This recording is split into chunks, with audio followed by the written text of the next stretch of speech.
Hi guys! ఎంతో టేస్టీగా ఉండే చాక్లెట్ మిల్క్ బర్ఫీ ఎలా చేసుకోవాలో తెలుసుకుందామా? దీనికోసం ముందుగా మనం ఒక బాండల్లో 2 కప్పుల వరకు పాలు తీసుకొని, అందులో 400 గ్రామ్స్ మిల్క్ పౌడర్ కూడా వేసుకోవాలి. ఇప్పుడు దీంట్లోనే ఒక పావు కప్పు వరకు నెయ్యి వేసుకొని అన్నీ బాగా కలిసేలాగా మిక్స్ చేసుకోవాలి. ఎక్కడ మనకి ఉండలనేది రాకుండా చూసారా, ఇలాగ ఫైన్ పేస్ట్ అయ్యేంత వరకు బాగా మిక్స్ చేసుకోవాలి. ఇలా మిక్స్ చేసుకున్న దాన్ని స్టవ్ మీద పెట్టి ఇప్పుడు ఒక టేబుల్ స్పూన్ అంత నెయ్యి వేసుకొని బాగా మిక్స్ చేసుకోవాలి.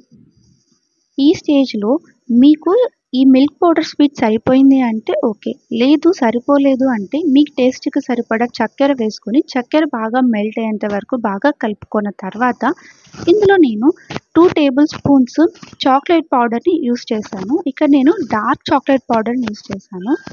చూసారా, ఇలా బాగా మిక్స్ చేసుకోవాలి. ఇప్పుడు ఇలా తయారైన దాన్ని నెయ్యి పూసిన ఒక ట్రేలోకి తీసుకొని నీట్గా స్ప్రెడ్ చేసుకొని ఈవెన్గా మనకి నచ్చిన షేప్లో కట్ చేసుకొని డ్రై ఫ్రూట్స్తో గార్నిష్ చేసుకోవచ్చు.